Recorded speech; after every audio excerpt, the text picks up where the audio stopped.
Listen closely, because what I'm about to tell you isn't a story. It's a fracture in the clean, polished mirror of American history. The Grayson family name doesn't appear in your textbooks. It doesn't sit on the lips of tour guides or in the pamphlets of Oregon's quiet historical societies. But in the shadows of the Oregon Trail, along a stretch of earth soaked with blood and silence, their legacy lives on. Not in monuments, not in archives, but in the whispered fear of those who've heard the truth, that a single family, hidden under the guise of faith, turned salvation into a slaughterhouse and built an empire of death while the world marched blindly westward. In the first 8 seconds, I want you to imagine this: a wooden chapel perched on a lonely hill, its cross silhouetted against the blood-red sky of an Oregon sunset. Inside, beneath the altar where hymns were sung and prayers whispered, is a cellar filled not with holy relics, but with the possessions of the dead: wagon wheels, gold coins, children's dolls, all taken from families who would never leave that hill alive. This is not legend. This is not folklore. This is the Grayson family's truth, buried under 150 years of silence. That IT begins in 1852, at the height of westward expansion. Over 50,000 pioneers would cross the Oregon Trail that year, men, women, and children driven by hope, desperation, and the promise of new life. But hope makes you blind. Exhaustion makes you trust too easily. And in the Graysons, weary travelers found what they thought was a godsend. Father Morrison Grayson, a gaunt, commanding preacher with silver-gray eyes that could pierce straight into your soul. His wife, Sister Constance, with her soft voice and remedies for every sickness. And his younger brother Ezekiel, the helping hand, always ready to fix a broken wagon or guide a lost family. They looked like saints, but they were predators. The Graysons learned quickly that desperation is the easiest weakness to exploit. Families near death from sickness or starvation would stumble upon their chapel and find comfort. They would accept the medicine, the shelter, the prayer. And within days, they would die, one by one, never suspecting that the cure itself was poison. Arsenic disguised as holy herbs. Death disguised as divine will not be why the time anyone realized the truth, it was too late. Too many bodies buried. Too many records falsified. Too many witnesses silenced. And this is just the beginning. The Morrison family never made it to Oregon City. Their names are carved into no gravestone, no journal, no map of the living. But their blood is soaked into the soil beneath the Grayson Chapel. They were the first, at least the first we know of. And their fate would become the blueprint for every quiet slaughter that followed. It was early autumn of 1852 when a Morrison wagon broke down just 3 miles east of the Umatilla River. The trail was brutal that year. Flooded rivers, the threat of cholera, and thieves who preyed on the weak. Thomas Morrison, a man of 37 with hands hardened by years of farm labor, thought they could push through to the next settlement. But the wagon's axle snapped, and with it, their chance of survival. His wife, Mary, already feverish from dysentery, was fading fast. Their 3 children, Rebecca, age 11, Samuel, age 7, and a baby, barely a year old, were starving. Hope was a candle burning to nothing, but that's when the Graysons appeared, like angels descending from a dying sun. Father Morrison Grayson rode on a black horse, his silhouette sharp against the horizon. He spoke with a voice that carried authority, the kind of voice you don't question when you're desperate. He told Thomas that there was a chapel nearby, a place of rest, of healing, where his wife could be saved and his children fed. Thomas, blinded by exhaustion and fear, didn't hesitate. They arrived at the Grayson Chapel at dusk. The wooden structure looked harmless, even inviting, with its crude cross and warm candlelight flickering in the windows. Constance Grayson welcomed them with a gentle smile, placing a hand on Mary's burning forehead.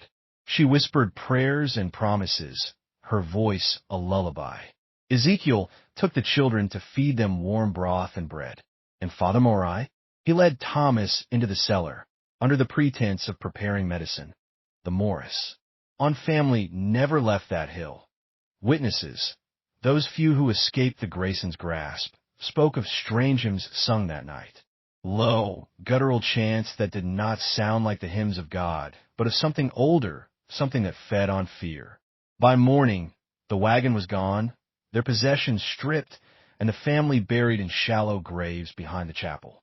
Constance told passing travelers that they had moved on toward the valley, but their graves are still there. 3 small mounds for the children, 1 unmarked cross for Mary, and Thomas, his body was never found. After the Morrison family, the Graysons' mask of mercy became their most powerful weapon. They learned quickly that suffering travelers were easy prey. The Oregon Trail was not just a road west. It was a graveyard in motion. Wagons broke down. People starved. Disease turned healthy men into corpses in less than a day. And while most families prayed for help, the Graysons became the answer to those prayers for a price that no one ever understood until it was too late. WY 1854. The Grayson Chapel was more than a refuge. It was a funnel, a trap designed to catch the weakest and most desperate. Father Morai, with his sharp features and commanding presence, patrolled the trail like a shepherd looking for lost sheep. He had a gift for reading people, for finding those teetering on the edge of despair.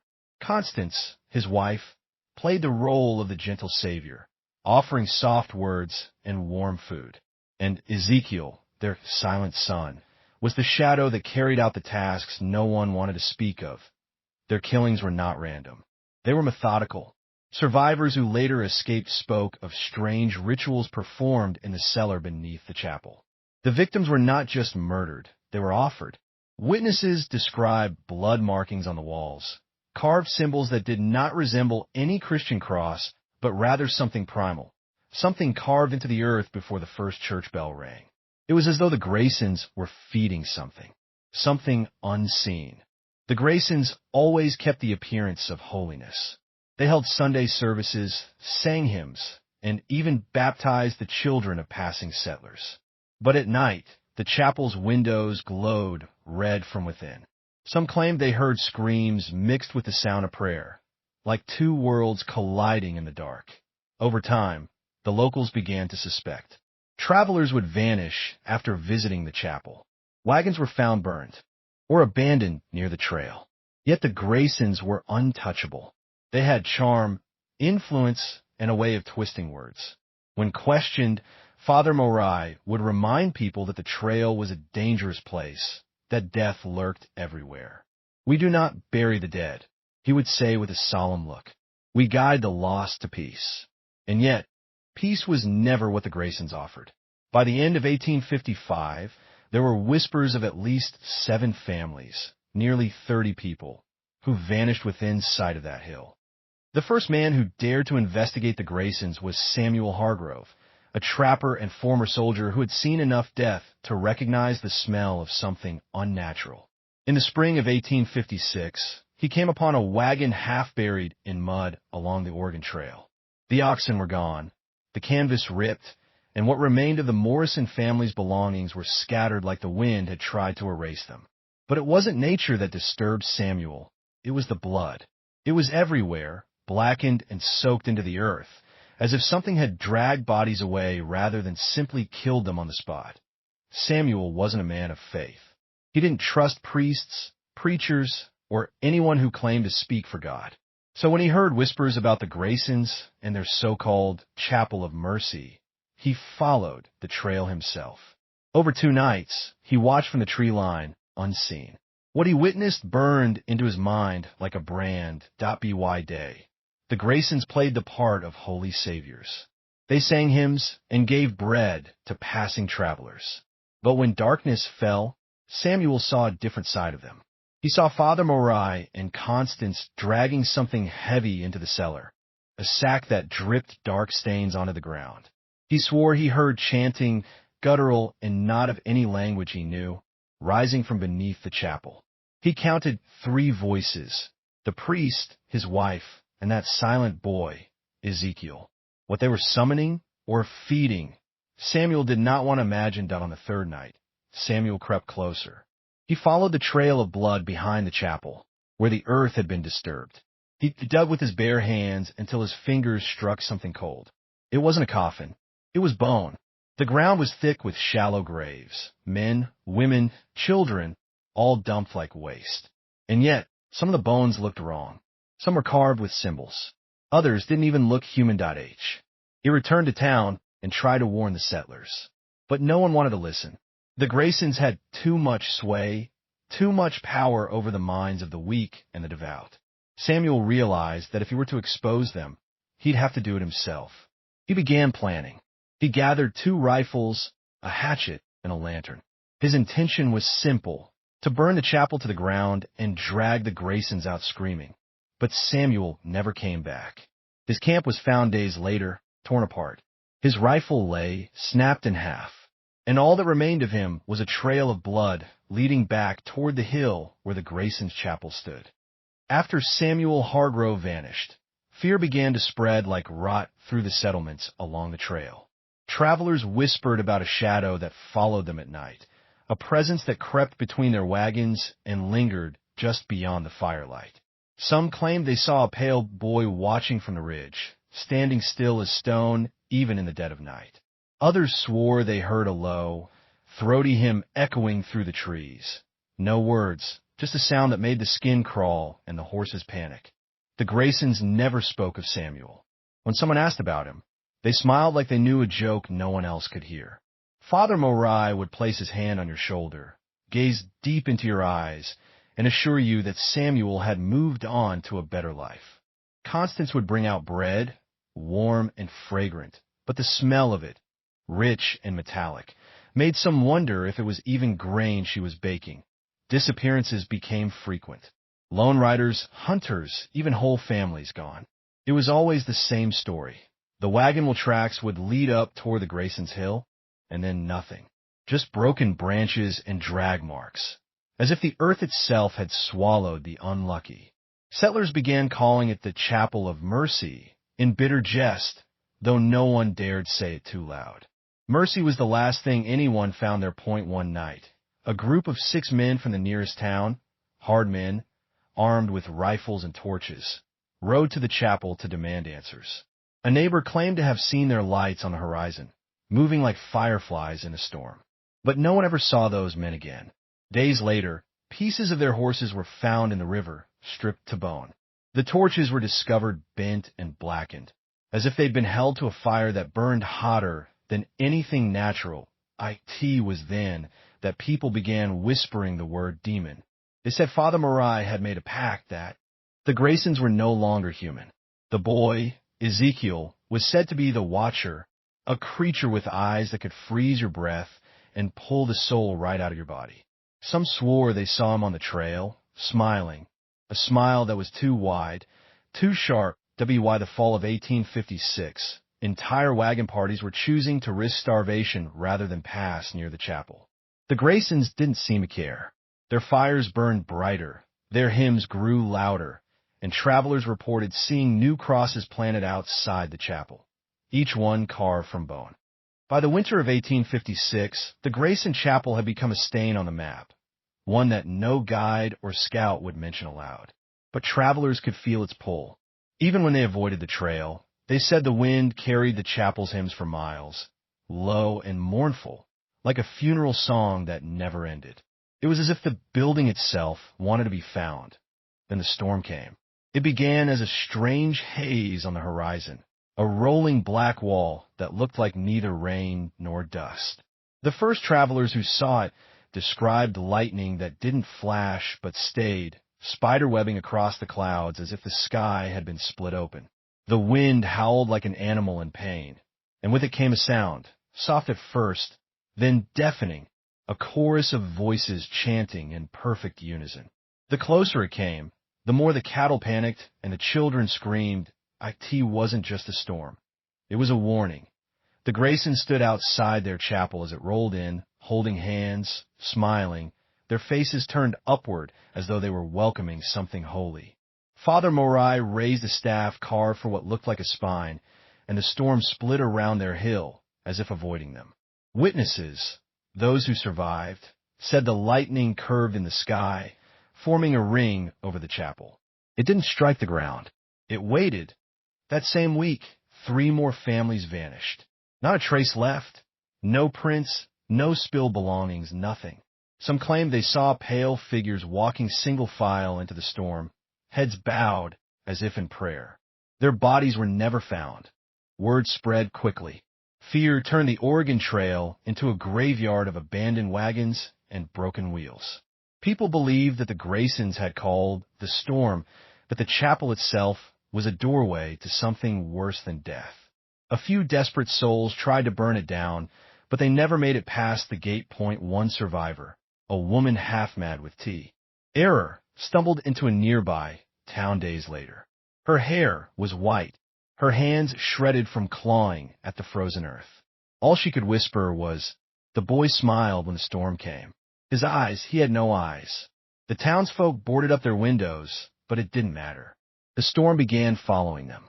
At night, they could see the faint glow of the chapel's fires, even from miles away, burning against the black horizon like a beacon of death. By spring, the storm was no longer bound to the hill. It drifted, slow, deliberate, like something alive. Town after town reported the same signs. Skies turning the color of bruised flesh, the air heavy with the smell of iron and rot, and then the voices, those endless, mournful hymns that bled through walls and dreams alike. People would wake in the middle of the night, sweat-soaked and shaking, certain they had heard someone whisper their name just outside the window. The Graysons didn't travel. They didn't need to. The storm carried their influence. Entire caravans vanished when they tried to skirt around the chapel. Witnesses claimed to see strange figures walking on the ridges, dressed in white, their faces blank, their hands dripping with black tar that stained the earth where they stood. It was said that if the storm's wind touched your skin, you would feel it for weeks, a crawling itch under your flesh, like something was trying to burrow out. Sheriffs and hired guns tried to confront the family, but they always failed. Not one lawman returned from the hill. It was said that the Graysons welcomed them like guests, offered them bread and water, and then simply watched them disappear. One man, a former soldier, turned back before reaching the chapel. He claimed he saw dozens of pale children standing in the field, holding hands, their mouths wide open, their voices producing the sound of a church organ. There was no wind, he said, but their hair moved like it was underwater. The fear reached a fever pitch when the small town of Rosewater vanished in a single night. The storm rolled in at dusk, blotting out the stars. By dawn, the town was gone. No fire, no wreckage, no corpses, just silence. Travelers passing through the valley days later said they found only a shallow depression in the earth where Rosewater had stood, as though it had been erased. But some believed the people of Rosewater were still alive, taken, not killed. At night, if you stood at the edge of the valley, you could hear faint voices carried on the wind, screams that bent into hymns, prayers that dissolved into laughter, and through it all, one name was whispered with growing terror: Elias Grayson.